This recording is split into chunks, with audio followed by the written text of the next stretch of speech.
Want to see the fastest way you can shear a sheep?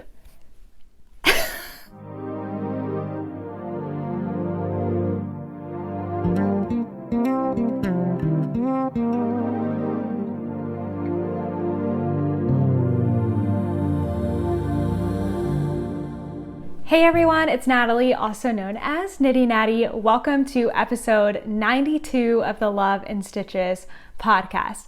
Today is Saturday, December 19th, 2020. Surprise! Podcast on a Sunday. Well, today's Saturday, but it will go up tomorrow.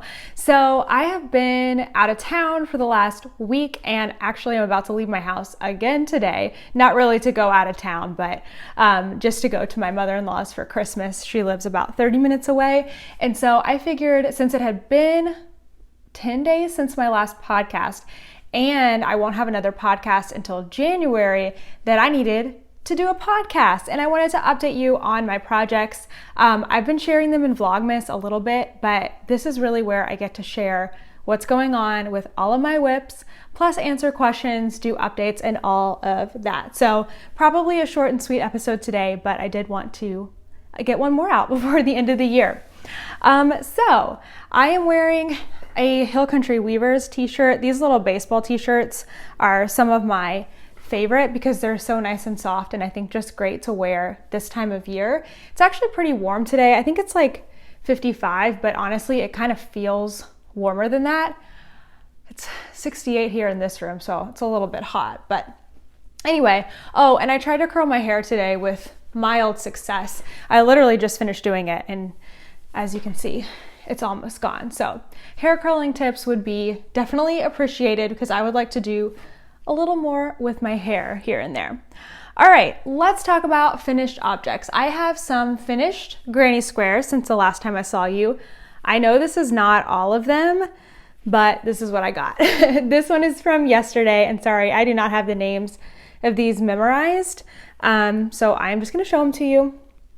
But I have finished all of these since the last time I saw you, and every single one is on my Vlogmas. I talk about it each day.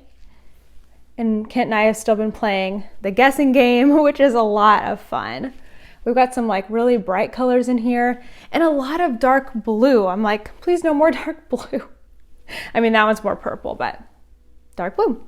So these squares are the Scrappy Granny pattern. It's basically just a granny square, but I go step by step on how I like to make mine in this pattern. It's absolutely free. You can get it on Ravelry or my blog. I have a picture tutorial, or here on YouTube I have a video tutorial. So I will have all the links to that down below, but that's what I'm doing every day with my Advent yarn from Dragon Horde Yarn and Yarn Cafe Creations.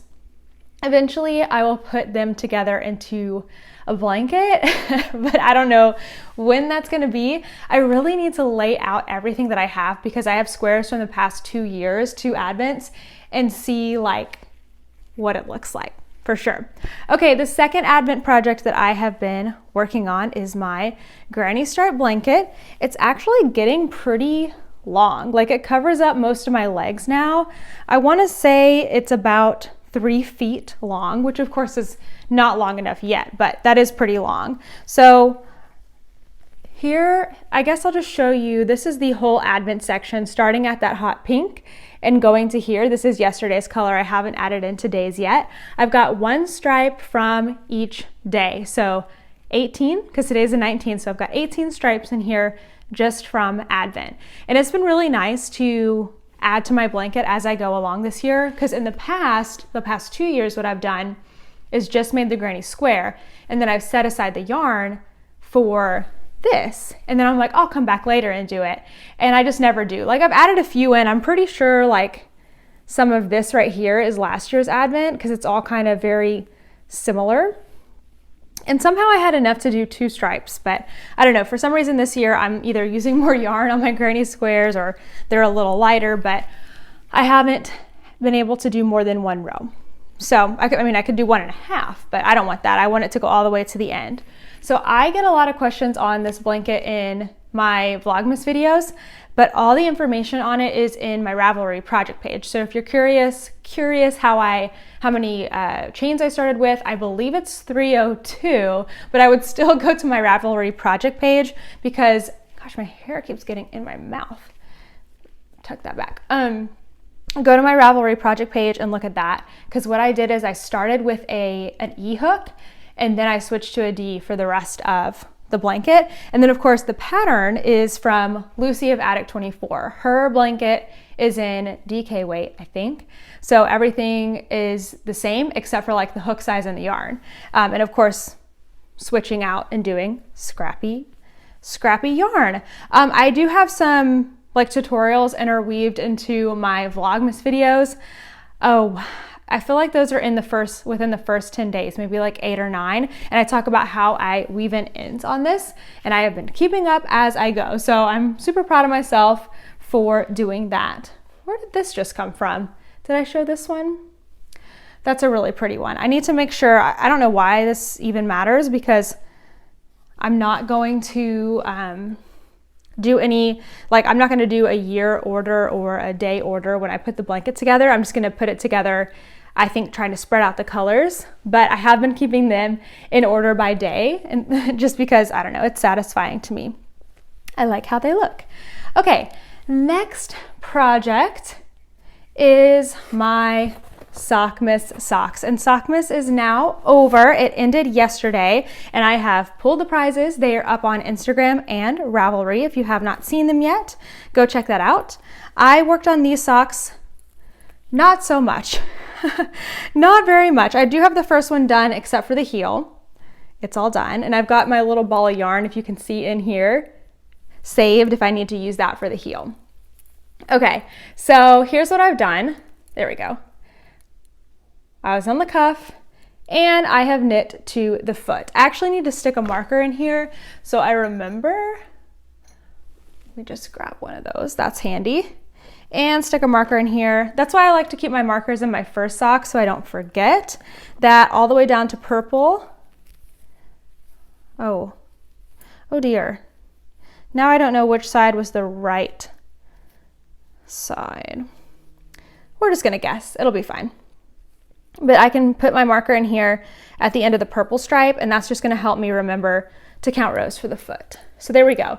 That's where the heel's gonna go.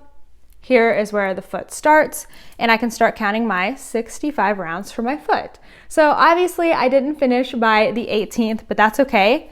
I can't win the prizes anyway. But yeah, it's been really fun to work on these socks for Sockmas and for Christmas. I do want to finish them by Christmas, even though we're less than a week away. I think it's possible, so I just need to start working on them every day. We're going to be driving around at some point and like looking at Christmas lights and doing different things, so I'll just bring them around with me everywhere I go. Okay, last project here, my Slipstravaganza. I've really put a push on this in the last couple of days, and I have made some good progress. I've got my, I learned how to say this. It is Deli Dino. Deli Dino. I think I was saying Deladino before. It's Deli Dino. I asked her, and I hope that is right. Okay, so here's my Slipstravaganza. This is a pattern by Stephen West. I am now on clue 3. So I finished up clue 2 and I am now on clue 3. I really like this. When I first started the first couple of rows, I thought this is gonna look terrible, but I think it looks beautiful. I love it. And it's so much faster than this section here. I've only got I think I've got 8 more rows to go in this part. Then I have 1 more section for clue 3, and then I'm moving on to the final clue, which I know is going to take forever. So my dreams of finishing this by the end of the year are not crushed, but they are, I don't know, I guess we're not hesitant. What's the word I'm trying to think of? I don't know. We're just not going to get too caught up in it. And if it happens, it happens. If it doesn't, it's 100% okay. Okay, someday, I might even do this during Vlogmas. I'm going to go through and I'm going to get rid of all these ends. I've actually been knitting over them. That's why you can see that the ends are not at the edge. So they're actually, see, here's my edge. They're actually in here because I've been knitting over them. And I don't do the same method that Stephen West does, although it is pretty similar. He basically like twists the end in as he's knitting. I do more of like a where it goes up and down, but I do have a tutorial on that, so I'll make sure to link it. It's so useful for, I mean, all kinds of projects. I learned it when I was making a Doctor Who scarf for my brother one year, and I had hundreds of color changes. I think it probably was like 100 color changes, and I did not want to weave in all those ends, and so I learned how to knit over them, and it's a game changer.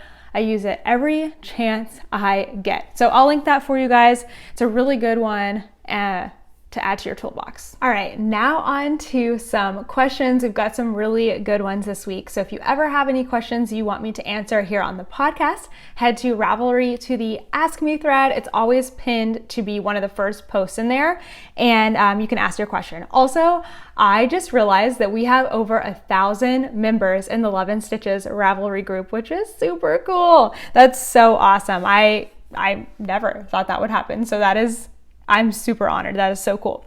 Okay, first question is from Mel Marie. Hi Natalie, can you tell us about the various lambs found on the shelves? I've noticed a number of them during your Vlogmas videos. So she is of course talking about the shelves here behind me. So here's the first one that's visible. Let me tell you, see if I can remember the stories behind these.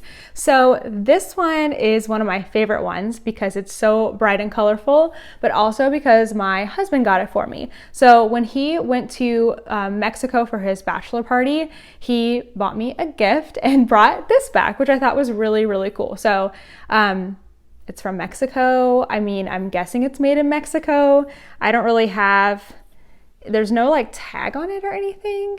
So I'm thinking it's pretty authentic. I mean, it's super cool. So this is one of my favorite ones, and it sits right here, you know, just visible so that you guys can see it too. Oh, now it looks like it's creeping on us. That's a little bit better. Okay, hang on, I gotta get the other ones. Okay, one of them holds the lights, so that's why you can see the lights just fell, so whoops.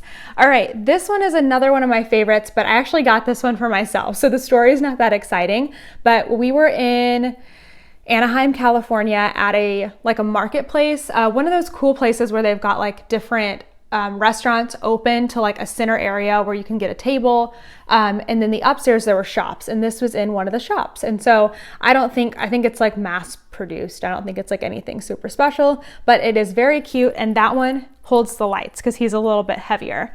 Okay, these next two are also gifts. This one was from my friend Linda. It's like a felted ball with a little sheep face on it, and then he just has a wooden platform so he can stand up. He's super cute. And then the last one is from my friend Rebecca. You guys know her. She's Chateau Willow, the infamous Rebecca. And my first memory or first time I saw this sheep like this was from Yarn Hoarder. And she was like, want to see the fastest way you can shear a sheep? And that still makes me giggle like so much because she is hilarious. So this one, I don't know where Rebecca got this, but it's really cute. It's like a wool naked sheep, and then you can put on his fur, his wool. I guess it's not fur, but he's really, really cute too. So those are my sheep, and that's the story behind them. All right, the next question is from Lark Creations. Hi Natalie, a rather complicated sweater question. I have a sweater that's completely topped down and has no neck shaping since it was my first one, but now it's beginning to irritate me. So I was thinking of trying to fix it. Do you think it would be possible to place a row of stitches on the yoke portion onto a needle, cutting out the ribbing about cutting out the ribbing and about 1/2 inch of stockinette, picking the yarn out that's above that row, and then add short rows from there, almost pretending that it's similar to a provisional cast on, and work the neck decreases from there? Or is this a really, really bad idea that will destroy my sweater? Thanks, Lori. Okay, Lori, just from the information that you gave me and the knowledge that you have, I feel like you are competent and ready to handle this sweater surgery. So what she's talking about is she's got a sweater that she started at the neck, and it is knit from the top down. She must have either done most of the body or has finished most of it and doesn't want to rip back and start over. She wants to instead cut and then knit another portion up where she can do decreases. Maybe you want to do like raglan decreases or short rows in order to make the neckline more something that she wants to wear. I will be the first to say, that doesn't make any sense. I will just say that I have never done this before, and having not designed sweaters myself, I'm not like 100% certain on exactly how to do that, but I feel like it's possible. And if it were my own sweater, I would be trying that. Like I absolutely would. So the part about like cutting out the neck and like picking up your stitches with a needle, cutting and pulling that out will be totally fine. And then as far as like doing the decreases and stuff, that might be something that will take a couple tries just to get it right. But I think that that is possible. I'm trying to think of any other things to like think about. Has no neckline. I'm wondering if it's kind of like the Weekender where it's like a boat neck, because there is a little bit of shaping in the Weekender, but not a ton. It'll just have to be trial and error. And I guess worst case, if it doesn't work out, you can just knit exactly what you had before, like that 1/2 inch of stockinette and the ribbing, and it will be the same, right? So I don't think it's a terrible idea. Take it slow. Do it during the daytime, not when you're tired, and just know that it might take a few tries to get that shaping right. But I definitely want to hear what happens, so please let us know. Okay, just 2 more questions. This one is from Disney Knitter 08. What is your favorite long-lasting fiber for sweaters, i.e. 100% superwash, 75-25, cotton wool, alpaca, acrylic, Pima cotton, whatever, and are there any that you absolutely won't use? Okay, for sweaters, so I can't say that there's any that I absolutely won't use, except, no, there really isn't any that I absolutely won't use. But there are some that I won't use depending on what kind of sweater I'm making. So I'm hesitant to make a 100% acrylic sweater again. My Harry Potter sweater is 100% acrylic. I wanted to use something that would be affordable, is the truth. And also something that I could get like immediately, because I needed to get those colors and cast it on for Christmas. And I needed something Aran weight, which is hard to find, not in a big box store, at least here. We don't do a lot of Aran weight here in Texas. Worsted weight, yes. Chunky, yes. Aran weight, not really. So I'm hesitant to do it again because acrylic to me doesn't feel great. It's kind of like crunchy, and I don't think it looks, I'm trying to think of the right way to say this. Like, I don't even know what word I'm trying to use. It doesn't look nice to me in a sweater. Like acrylic is the kind of yarn that when you take a picture of it, it's like shiny. I don't know if I'm making sense there, but it looks, please don't be mad at me for saying this, but I think it can look cheap. And when I'm knitting a sweater, I want it to look really, really nice and like something that I would like. Now, what doesn't make sense to me is you can buy store-bought 100% acrylic sweaters and they don't look cheap or shiny or crunchy. I don't know. Maybe I'm just not finding the right acrylic yarn, but I just hesitate to put so much time into making a sweater and it not look really, really great. So that's my opinion. That's my opinion on that. But again, I would still use it, especially for like kids and stuff. I probably would not use alpaca. It's very, very stretchy and very warm, and that just doesn't fit my climate. Okay, so my favorite is going to be probably 100% wool. I really like, what's it called? Oh my goodness, I don't have the right words today. I got it. I really like Blue Face Leicester, or however you say that, BFL yarn. I have a few sweaters out of BFL. They are not the softest, but they hold up really, really well. They're 100% wool, and they are lighter and not gonna like stretch out like a superwash will. That being said, I just finished a sweater with a 75%, was it superwash? I think it was superwash wool and 25%, was it acrylic or nylon? Now I need to look that up. It was the Knit Picks yarn that I used for my weekender sweater, and that yarn is great. It's light, it stretches out a little bit, like lets go so it blocks fully, which is another thing acrylic does not do. It doesn't let go, it doesn't block, it feels stiff and crunchy. It just isn't gonna feel like something that you would go buy in a store. I'm trying to look up this Knit Picks yarn while I'm talking about it. It's called Stroll. Is it acrylic or is it nylon? It is nylon, 75% superwash merino and 25% nylon. However, it is not the same as like a sock yarn. It doesn't have that like slick factor, whereas when you use a sock yarn, like a hand-dyed sock yarn, it can stretch to eternity if you make a sweater. So you have to be really careful and kind of plan accordingly and maybe go like a hair smaller on your gauge. Anyway, so my favorite is going to not be 100% superwash because it can stretch out a lot. Not going to be 100% acrylic because I just think that it can make something you've put so much time into not feel great or look great. So somewhere in between, I like a blend. I like a blend of wool and nylon, wool and acrylic. I think that's gonna be definitely my favorite. All right, last question here. This is from K.E. Brask, I think. Hi Natalie, I finally tried knitting socks for the first time, and the next project on my goals list is a cardigan or sweater. I have a big bust, so I usually wear an extra large, but since I'm out of work until the pandemic's over, I'm not sure I can afford to buy enough yarn for my sweater size. Do you have any cheaper, soft acrylic yarn recommendations, or any idea what the minimum cost to knit or crochet a sweater would be? Thanks.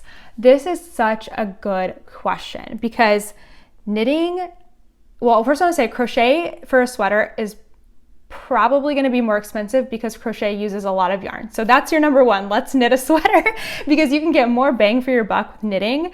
I know a lot of times it's like knitting is slower, and I'm like, yes, there is more like mileage per dollar in knitting, okay? More mileage per dollar. Knitting is going to save you money. That's not necessarily true, but it is going to take less yarn. So I would go for a knitted sweater. Okay, this is a great question because making your own clothing is not less expensive. It is so expensive. Yarn is pricey, especially if you're looking at hand-dyed yarn. That is going to be really, really expensive. Even for someone who's teeny, tiny, extra small, they're probably going to need over $100 to make a sweater. Probably 3 or 4 skeins of sock yarn. It's expensive. Okay, so that being said, I have some suggestions for you. Now, in the previous question, I said don't knit a 100% acrylic sweater. But if that's all that you have access to or feel like you can afford, that's totally okay. Like, better to make the sweater than to not make the sweater. But I do know of a really great company that has wool and wool and nylon blends that I think are amazing, and that's Knit Picks. I just use their yarn. Okay, so for Knit Picks, I just knit my sweater out of Stroll, and I used 6 skeins for a long sleeve sweater. I'm a pretty small size. I think I made a small or a medium, I can't remember. And the yarn is $6 a skein. So 6 times 6, that was $36. What did my eyes just do? $36, of course, before tax and shipping. So let's just say $50 for a sweater. Pricey, but not outrageous.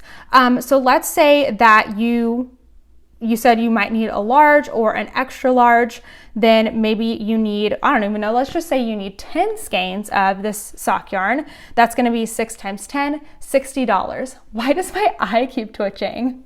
I don't know if you can see that or not, but it's going crazy. Okay. So maybe you're looking at, I would say $60 to $70 to have a much nicer yarn that's mostly a natural fiber, which is going to make your finished product look even better. Now, I do know that at Michael's and Joann's, they are starting to get more yarns that match this like Knit Picks quality. So they have more than 50% natural fiber. So more than 50% wool blended with a man-made fiber. I promise you, it's gonna make your knitting look so much better, so much better. So I would also consider going to a store and using a coupon, okay? So this is totally what I like to do when I first started out knitting and crocheting. Before I even knew there were yarn stores, is I would find a project to make and I would go in with my like 40% off coupon, get one ball of something, go home, come back like an hour later with another coupon from like my mom's Michael's account and get another ball of yarn, okay? Because they're sending you the coupons. They don't care if you use 100 a day. They're not gonna know. So I would definitely look into something like that. I don't know of anything specific from Michael's or Joann's, but I do feel like they would have something. So look for something that has natural fiber because you're going to enjoy it more and enjoy how the finished product looks. One last suggestion, I believe Knit Picks has a a cotton acrylic if you have a wool allergy, because I know that can be an issue, or you might just not like wool and that's okay. And it is called, yes, Comfy, okay? They have a fingering and a worsted weight, I believe, and it is 75% cotton and 25% acrylic. So it's like Stroll's cousin. Instead of being wool nylon, it's cotton acrylic, and I think it looks like a really great yarn for garments if that's the direction that you want to go in. And that one is only $4 a ball for 50 grams. So for that same sweater, my weekender, if I made it out of this Comfy, it would be $4 times 6, $24, which I think that makes it almost store-bought, right? You know, just a sweater that you can go grab at Target or whatever. Okay, I hope that gave you some different options to find some yarn. Feel free, if you have more specific questions ever, to direct message me on Instagram. Then I can like kind of help you brainstorm. Like somebody today messaged me when they were on the way to the yarn store, to get some needles.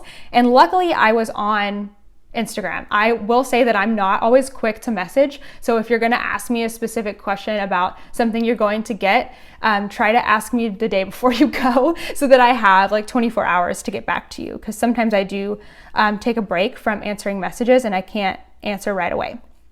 Okay, I think that's all the Ask Me. I love doing questions. You guys always come up with the best questions. All right, a few announcements before we talk about what's going on in my life. So Sockmas 2020 is over, our 3-week sock make-along. We had over 300 entries and I have some prize winners. I have announced them on Instagram and also on Ravelry, so I'm not going to announce them here, but I can't wait to get you guys your prizes. Also, I finally was able to pull the last few prizes for the fall garment make-along, and those have all been claimed already too, but they are on Ravelry and Instagram as well. I've saved it in my highlights under the fall garment make-along. So as far as make-alongs go for 2021, stay tuned because I'll be talking more about those in the coming weeks, but nothing right now is set in stone because I have some things I need to work on first. Vlogmas is still ongoing. I'm gonna go through, I think the last one will be on the 26th because I'll share Christmas Day with you guys, and then that will come out the next day. So that's been really, really fun. And then this is the last podcast of the year, but I will be doing a year in review. And that I guess will be my first video of 2021 because I'm hoping to put that out on the 1st, but that's one of my favorite videos to do every year. I get to talk about just kind of like what went on this year as far as projects, like knit projects versus crochet projects. How many pairs of socks did I end up making? How many projects did I do? Then also I talk about other Knitty Natty things, like how many videos I put out, patterns, and just things like that. And it's just fun to kind of reflect on the year because sometimes we go so fast, we don't stop and look back at all that we were able to do. And so for me, that's something that I like to do. So I might even kind of, I kind of want to put something together where you get to do a year in review as well, like maybe a little Instagram template or something, I'll work on that, because I think that would be fun to say, hey, I did, it'll be like I was going to say a Ravelry audit, but that makes it sound like super boring. So I won't call it a Ravelry audit, but that's what it'll really be. But you can, if you keep track of your projects in Ravelry or elsewhere, you can look back and see different numbers and plug them in, and that'll be fun. I'll put that together. I think that's going to be great. So look for that on the 1st. Okay. Life. It is officially Christmas break. Yesterday was the last day of school and the only day that I went into work since Thanksgiving, which is super weird. But that's how it is this year. So now we are on Christmas break, and we are actually going to spend most of it at my mother-in-law's. I'm going to head over. Kent's already over there. I'm going to head up there with Toaster here in a little bit. I'm going to pack up after this and clean up a little bit and then head over there. So we got back from Florida. By the way, I was in Florida. And we got back from Florida on Thursday night. Yesterday I went to work and then hung out at home. Today I've been hanging out at home, and then I'm going to go to my mother-in-law. So we'll have been home for less than 48 hours before we're leaving again, which is pretty crazy. That's kind of how Christmas break usually is we're like going, but we're going somewhere far away. So at least this time I'm just going 30 minutes up the road to Dallas. So that'll be really fun. It just makes like Christmas a little more magical to be staying somewhere else. And then lastly, bringing me joy is, of course, Christmas. I'm going to be super sad when my Advent is over because it's been so much fun. I want to finish up my 2020 projects so that I can do some fresh, fun, new things for 2021, just to continue that joy and everything. So there you go. A nice short and sweet podcast to wrap up 2020. I hope you're having a wonderful holiday. I know that this is not like the most amazing holiday this year for everybody, so I hope that there are some small things that can bring you joy, like watching Vlogmas and maybe going to get some Oreo mint cookies from Target. Do the little things. You deserve it. All right, everyone. Have a wonderful rest of the year. Bye.